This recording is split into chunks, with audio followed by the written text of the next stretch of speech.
The right wing are not happy with Zack Polanski after he was rudely interrupted in an interview with a student by a man named Will Coleshill from Vox Populi. Zack didn't hold back. Darren Grimes shared the video and said this. Zack Polanski gets asked a simple question on why his party chose to support decriminalisation of abortion until birth, a grim policy. Polanski's response? Piss off. He didn't even defend his own party policy. Let's take a look at the video. Thank you very much. Excuse me, Mr. Polanski. Hi, sorry. Why does your party support killing unborn babies 9 months up till birth? Your party supports all of your MPs and all of your lords voted to kill, to decriminalise killing babies 9 months up till birth. Are you the party of baby killing, Mr. Polanski? Sir, can I ask you to leave, please? Mr. Polanski. Guys, can I ask you to leave, please? So, did Zack Polanski act disgracefully? Was he rude? I mean, according to Darren Grimes, it's awful to tell a journalist to piss off. This so-called journalist went up to him and said, do you support baby killing? I mean, what do you expect's going to happen? And by the way, he was doing an interview with a student, right? And in the middle of it, he interrupted him and said, oh, does your party support baby killing? Too right, he got told to piss off. I absolutely loved it, by the way. Now, who are Vox Populi? Well, it's a far-right organisation. They even sell remigration merch. Apparel of the unconquered. Remember who you are. Dress the part. And attached to the tweet is millions must go. Generation remigration. 2 words. Detain, deport. Yeah, some pretty fash stuff there. Now, what is this claim that the Greens support killing babies up until birth? I mean, what a crazy way to frame such an issue. But is it true? Do the Greens back abortion up to birth? Back in May last year, Labour's Tonya Antonazi tabled an amendment that sought to remove the criminalisation of abortion. It would mean women would no longer be criminalised under the Offences Against the Person Act of 1861, the piece of legislation, the piece of Victorian legislation, that most recent abortion cases have been prosecuted under. Nor would they be criminalised under the Infant Life Preservation Act of 1929, which carries the offence of child destruction. And you can hear, I mean, 1929, 1841, these are archaic pieces of legislation. Now, Antonazi said, we've seen a sharp rise in the number of women and girls facing criminal investigations following pregnancy loss and abortion, she said. It's just wrong to put women in this situation, to put them into the criminal justice system, because this is not a criminal law issue. This is essentially a healthcare matter. Now, Nicola Packer faced prosecution for an abortion. She waited nearly 5 years for her case to be for a case to appear in court, and she was subsequently cleared by a jury at the Isleworth Crown Court. The law being changed is backed by medical experts, including the British Medical Association, the Royal College of Midwives, the Royal College of Nursing, and the Royal College of General Practitioners. It's about overturning an archaic piece of legislation that punishes women for the right to choose. But where do abortions up to birth come in? Well, currently, legal abortions have a limit of 24 weeks. Well, just last week, the House of Lords debated this policy whilst trying to remove the amendment from Antonazi to remove criminalisation. But again, how does this link to allowing How does this link to allowing abortions up to birth? Abortion in England and Wales currently remains a criminal offence, but is legal with an authorised provider up to 24 weeks, with very limited circumstances allowing one after this time, such as when the mother's life is at risk or the child will be born with a severe disability.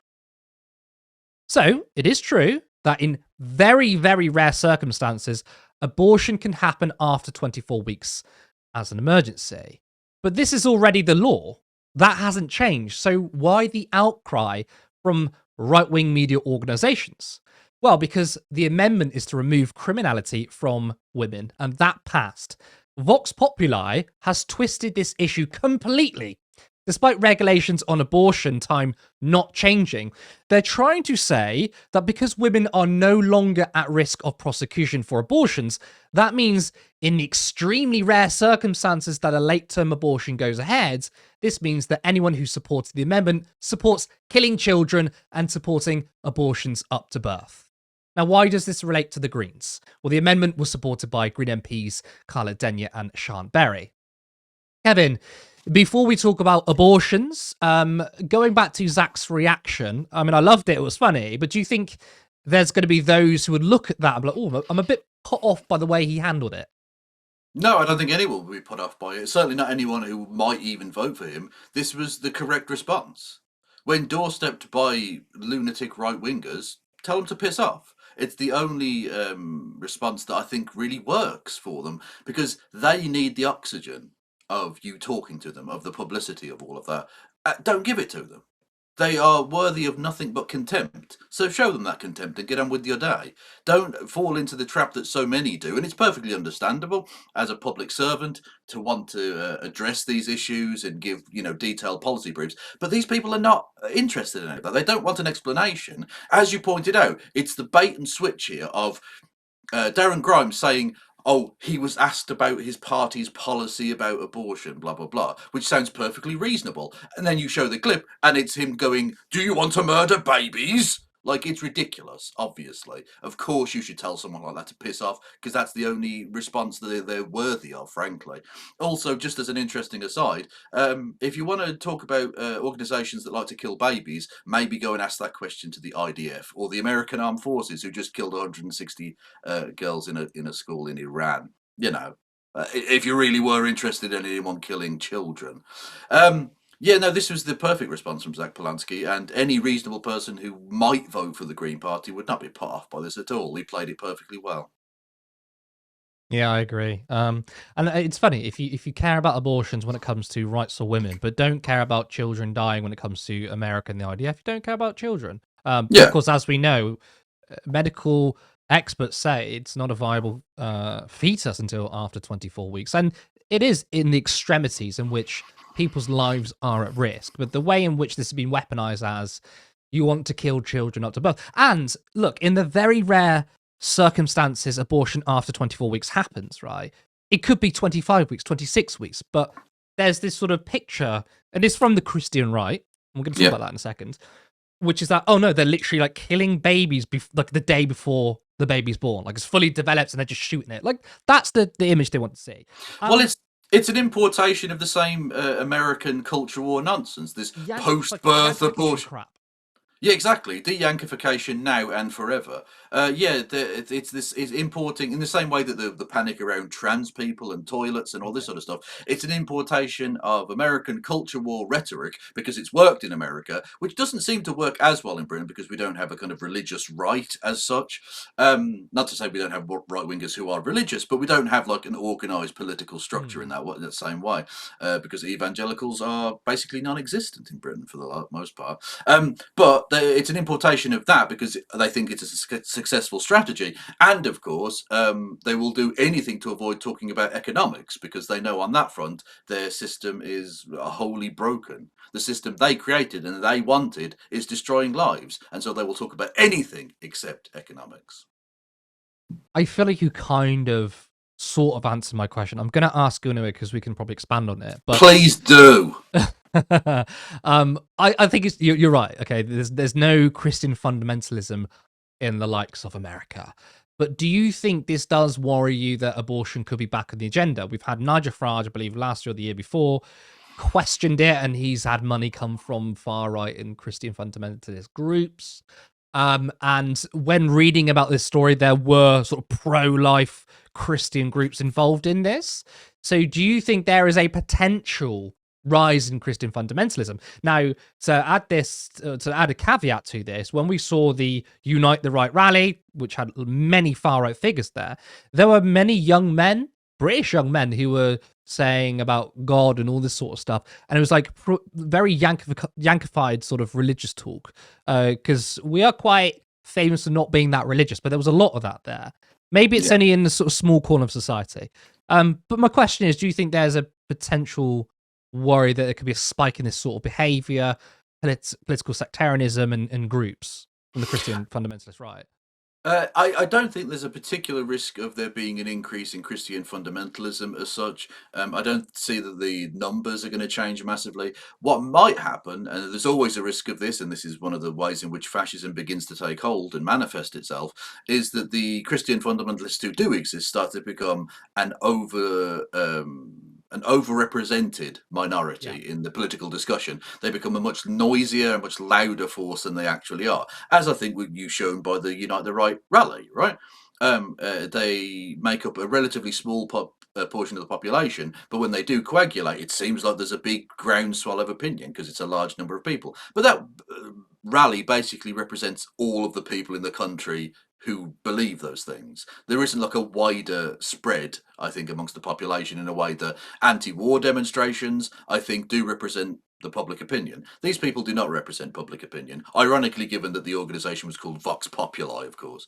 But the real threat is, I think the trans issue, if you want to call it that, although I don't want to respond, talk about people as if they're an issue, because that's pretty demeaning. But the political discussion, I think, is a perfect example of the way in which the real threat isn't that the overall number of people become larger in terms of the political discourse. It's that they start to burrow into the system. They start to pass pieces of legislation. They start to do regulatory capture and capture of organizations to the point where they begin to dictate the discussion, which does then begin to influence public opinion, and we've seen that in the passing of anti-trans piece of legislation, or at least the ruling from the High Court and all the rest of it, or the Supreme Court, I should say. But yeah, the real problem is the frankly Machiavellian way in which they burrow into the system, and so we've got to be very wary of that. We've got to be very wary of it in a number of ways. And I think the real key sort of, I don't know, not even juxtaposition, the similarity. You mentioned the merchandise, which was gross as fuck from the Vox Populi group, but when they talk about deporting people and repatriating people, that's become public policy under the current Labour government. They're going to pay for people to be repatriated. This is the real problem, is that liberals, in order to placate such people, have just become these people, and you embolden them. You don't refute them by doing this. You don't take the sting out of their arguments by doing this. You give them legitimacy in the public discourse, because all of a sudden it doesn't seem quite so extreme when it's nicey Keir Starmer doing the announcement of the policy that was literally a core a core policy of the BNP 20 years ago. That's the problem. And that's the enablement of fascism from liberals, a story as old as time itself.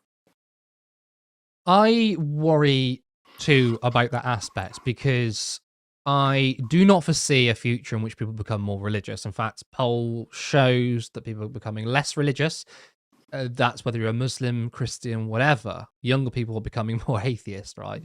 Or at least agnostic, or don't believe in a particular religion. That's secular, but it's secular, but it's the back door of politics in which it might not be shared by the majority of people, but if pro-life groups have good favor with conservative peers, for example, in this case, that's what happens, then they may have some sort of political influence, just like AIPAC in America. Majority of people hate AIPAC now, so much so that Democrat politicians have switched their allegiance to J Street, which is just a liberal Zionist outlet, and they're pretending that they're not standing with Israel.